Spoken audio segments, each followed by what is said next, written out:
Welcome to this webinar, which provides insights into transitions with a focus on COVID-19. These insights take account of research and are drawn from inspectors' findings in early learning and care settings, as well as the guidance provided by inspectors to settings to promote improvement. So, what are transitions? A number of transitions or changes occur throughout a child's early education years. Some of these are experienced by children on a daily or weekly basis. They are frequent and continuous. For example, a child may move between rooms in an early learning and care setting, or an older child may move on a daily basis from school to after school. Other transitions occur across the child's early years. These are significant events. For example, transitions occur when the child moves from home to the early learning and care setting, or from the early learning and care setting to primary school. These transitions are exciting and positive and a natural part of a child's growth and maturation. All transitions are important and involve uncertainty and new challenges for children. As we cope with COVID-19, it is fair to acknowledge that we are living in unprecedented times. We will remember and recall the 12th of March 2020 for a long time. The academic year has been cut short and schools and settings have closed their doors. Worry and uncertainty have become part of everyday life. A key question for practitioners, teachers and parents is how can we support a child as he or she makes the transition? This webinar draws on inspectors' observations and gives them practical advice to practitioners as they prepare to welcome children back to their setting when the setting reopens. It also addresses the transition of children to primary school when schools reopen. And finally, will provide some advice for parents.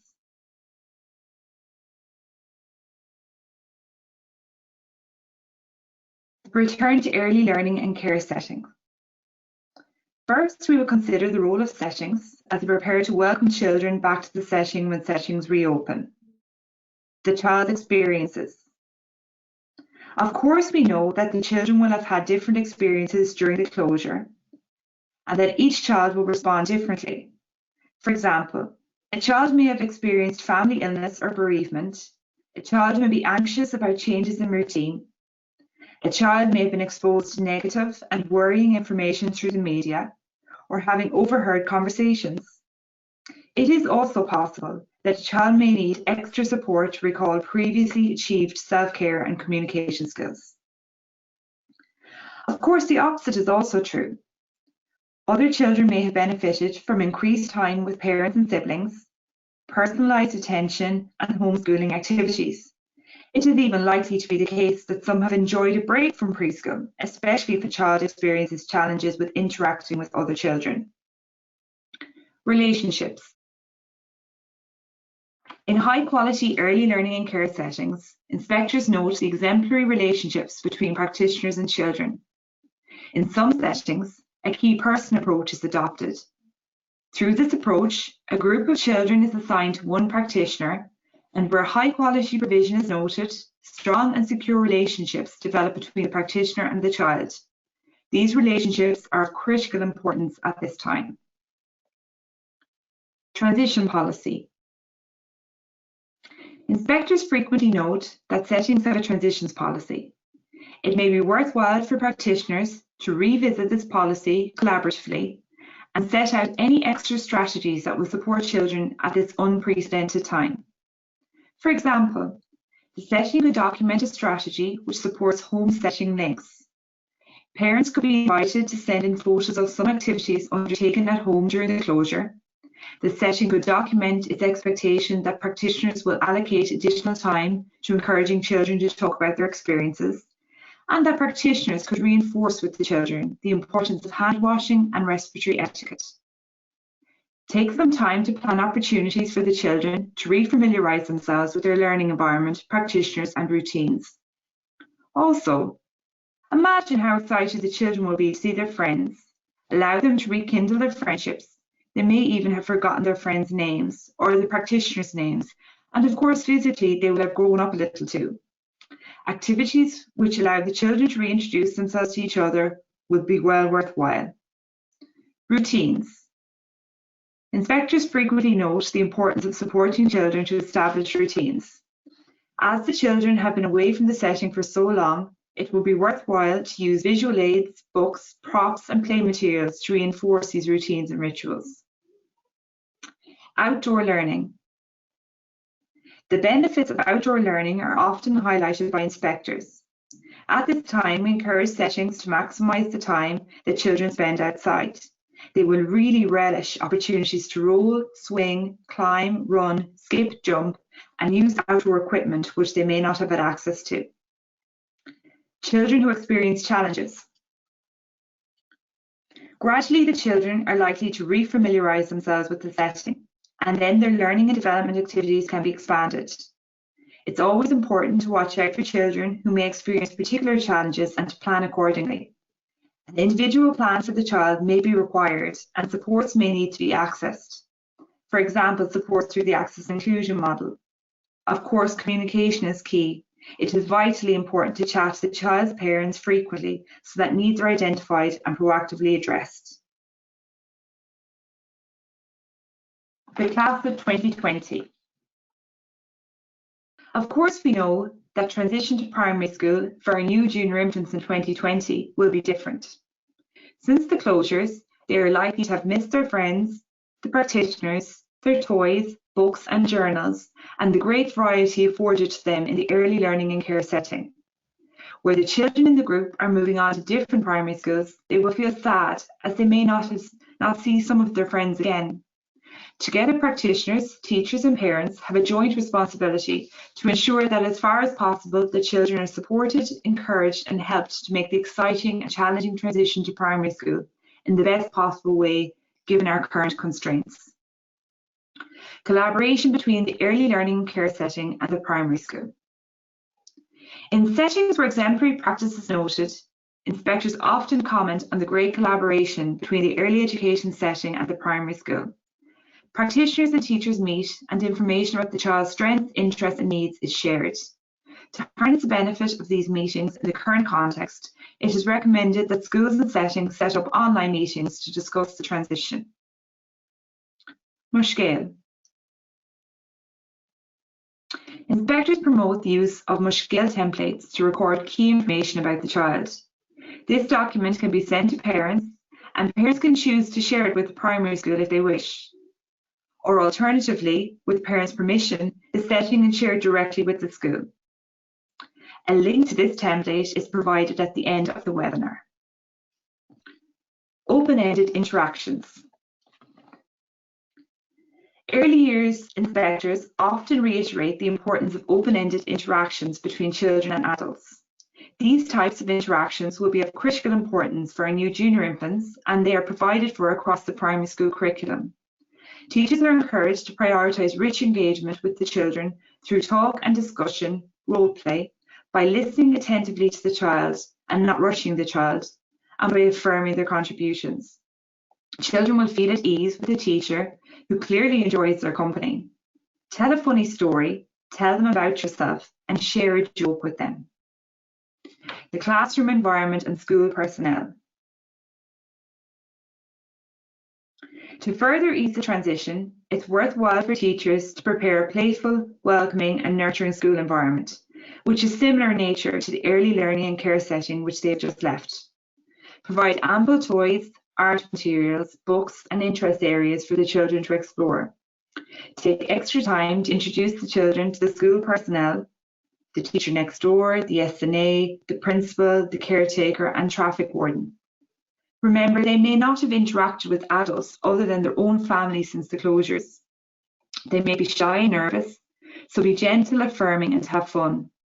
It would really build their confidence to allow them to recite familiar rhymes and songs for each other and for visitors in the classroom.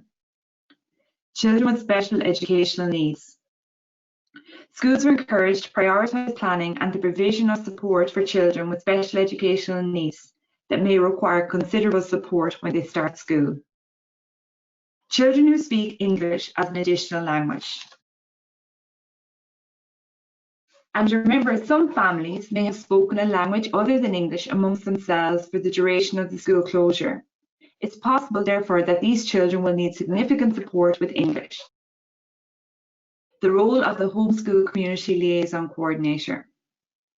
Let's take a moment to consider the particular needs of children from socially disadvantaged backgrounds. The transition to primary school may be even more challenging for these children. If the school has a Homeschool Community Liaison Coordinator, he or she may have a particular role. It's important to plan a home visit to families who may experience particular challenges before the child starts school and over the course of the first term. There is a need to regularly review the child's engagement and progress.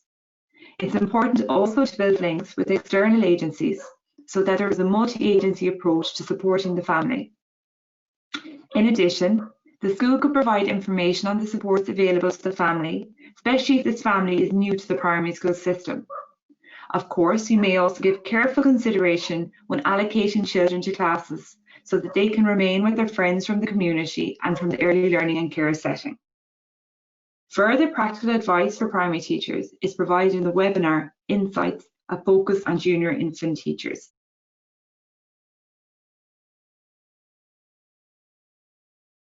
We will now move on to consider the number of positive steps a parent can take to support their child's transition to primary school.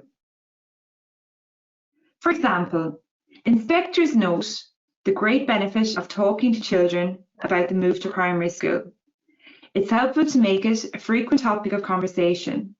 Ensure that the conversation is positive, conveys a sense of excitement for the child, and focuses on the many fun and interesting activities which will be undertaken in the school. Talk to your child about the structure of the school day, i.e. start time, sus or break time, lunchtime and home time. Most importantly, highlight the wonderful role that the teacher will play in your child's life. Tell your child the teacher's name. Tell your child that the teacher is kind and funny and very excited to meet all of the children. And remind your child to ask for help when needed.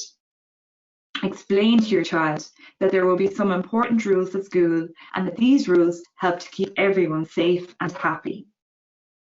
If your child is sad about not seeing the practitioners again, encourage him or her to draw a picture, annotate their ideas for a letter, or where possible, make a call or send a message to the practitioners or friends. Older siblings or friends could share positive memories of their last few days at school. Libraries and websites have books online based on the theme of starting school, and you could read books that are focused on the emotions. Inspectors often note that children are encouraged to be independent by engaging in tasks in the early learning and care setting. You could continue this at home. Ask your child to tidy up after meal times, put on and take off his or her coat and shoes, and tidy their books and toys. Involve your child in buying the school uniform, school bags, pencil cases and lunch boxes. This will help to develop a sense of ownership over their new belongings. You could use these items as props or role play at home based on a school theme. This will prompt some valuable conversations. Maybe a relative could give your child a small school-related gift, some nice pencils, for example, or a new lunchbox. If the school is nearby, you could drive to it a few times, and of course you could look together at the school's website. Look at the photos of the interesting activities and take note of the school personnel and their photos if they are provided. Decide as a parent what information you'd like to share with the junior infant teacher about your child's likes, dislikes, and how they respond to various situations. And if the early learning and care setting completes the Mushgale document for your child, you may choose to share it with the teacher. Further information and resources. Department of Children and Youth Affairs has prepared the Let's Get Ready resource. It's available on the government website at the link shown. It provides videos, activities, and further practical advice on the move to school. We hope that this webinar has provided some food for thought. This is a challenging time for all of us, especially our young children who need support. If you have any queries or suggestions, please email us at the designated email address, insights_info@education.gov.ie. Thank you.